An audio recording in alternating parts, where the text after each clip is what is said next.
Assalamualaikum warahmatullahi wabarakatuh. Perkenalkan, nama saya Nur Aini. Saya Safna Nurolia dari kelas 12 IPA 7.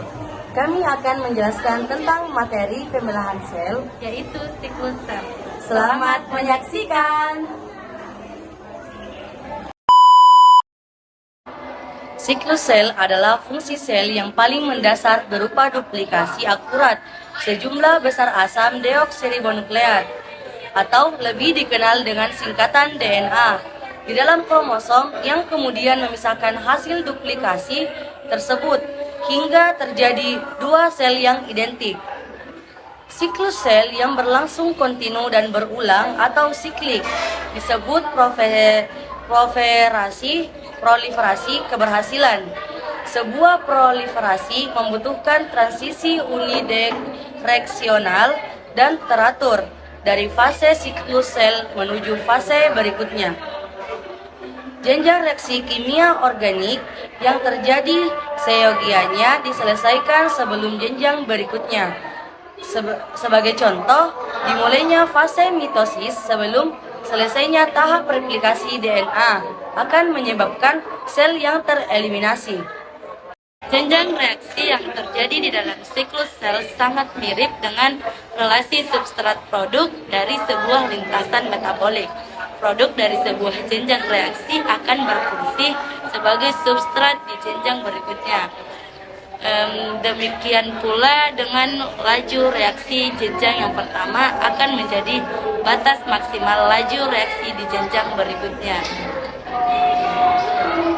Transisi antara jenjang reaksi ditentukan oleh lintasan pengendali ekstrinsik dan intrinsik yang terdiri atas beberapa checkpoint. Sebagai konfirmasi selesainya reaksi di suatu jenjang sebelum jenjang berikutnya dimulai. Kedua lintasan kendali dapat memiliki checkpoint yang sama. Ada tiga lintasan dalam siklus sel. Yang pertama yaitu lintasan kendali intrinsik akan menentukan setiap tahap berjalannya sebagaimana mestinya. Fasa S, G2, dan M. Pada sel mamalia dikendalikan oleh lintasan ini, sehingga waktu yang diperlukan untuk fase tersebut tidak jauh bervariasi antara satu sel dengan sel lain. Yang kedua yaitu lintasan intrinsik akan berfungsi sebagai respon terhadap kondisi di luar sel atau telisik definisi sel. Yang ketiga yaitu definiensi lintasan kendali intrinsik seringkali menyebabkan kanker. Penyimpangan pada protein yang mengendalikan checkpoint siklus fase sering ditemukan pada penderita kanker.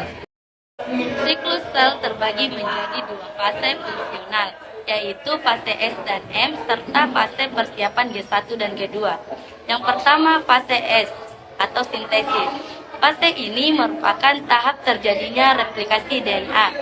Pada umumnya, sel tubuh manusia membutuhkan waktu sekitar 8 jam untuk menyelesaikan tahap ini. Hasil replikasi kromosom yang telah utuh segera dipilah bersama dengan dua nuklei masing-masing guna proses mitosis pada fase M. Nah, yang kedua fase M atau mitosis. Interval waktu fase M kurang lebih 1 jam. Tahap ini terjadi pembelahan sel, baik pembelahan biner atau pembentukan tunas. Pada mitosis sel membelah dirinya membentuk dua sel anak yang terpisah. Dalam fase M terjadi beberapa jenjang fase, yaitu terjadi 6 jenjang fase. Yang pertama, profase. Fase terjadinya kondensasi kromosom dan pertumbuhan pemintalnya. Pada saat ini, kromosom terlihat di dalam sitoplasma. Dan yang kedua yaitu prometafase. Pada fase ini, sampul inti sel terlarut dan kromosom yang mengandung dua kromatid mulai bermigrasi menuju bidang ekuatorial atau piringan metafase. Dan yang ketiga yaitu metafase. Kondensasi kromosom pada bidang ekuatorial mencapai titik puncak. Dan yang keempat yaitu anafase. Tiap setromer mulai terpisah dan tiap kromatik dari masing-masing kromosom tertarik menuju pemintal kutub. Dan yang kelima yaitu telofase. Telofase yaitu kromosom pada tiap kutub mulai mengalami dekondensasi, diikuti dengan terbentuknya kembali membran inti sel dan sitoplasma perlahan mulai membelah. Dan yang terakhir yaitu yang keenam, sitokinesis. Pembelahan sitoplasma selesai setelah terjadinya oleh interaksi antara pemintal mitotik, sitoskeleton, aktomiosion, dan fusi sel dan menghasilkan dua sel anak yang identik. Fase G atau gap. Fase G yang terdiri atas G1 dan G2 adalah fase sintesis zat yang diperlukan pada fase berikutnya. Pada sel mamalia, interval fase G2 sekitar 2 jam. Sedangkan interval fase G1 sangat bervariasi antara 6 jam hingga beberapa hari. Sel yang berada di fase G1 terlalu lama, dikatakan berada di fase G0 atau quiescent. Interfase merupakan sebuah jeda panjang antara satu mitosis dengan yang lain. Jeda tersebut termasuk fase G1, S, dan G2. Dan adapun contoh gambarnya dalam siklus sel yaitu yang ada di tabel. Adapun transisi fase yang terjadi di siklus sel.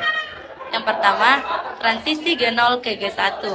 Fase transisi dari fase G0 ke fase G1 disebut dengan fase prima atau fase kompetensi replikatif.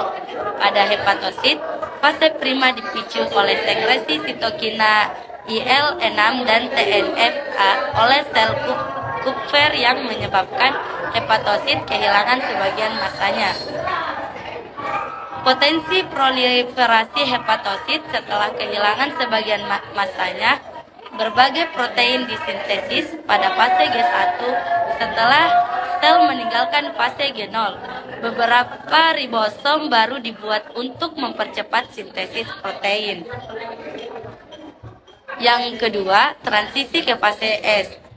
Transisi ke fase S dari fase G1 dikendalikan oleh dua buah checkpoint, yaitu kompetensi dan restriksi yang terletak sekitar 12 dan 2 jam sebelum fase S dimulai. Paling tidak diperlukan 3 faktor pertumbuhan untuk melewati dua checkpoint ini, yaitu PDGF, EGF, dan IGF-1. Fase S. Pada eukariota, berbagai aktivator diperlukan sebagai persiapan untuk memasuki fase S.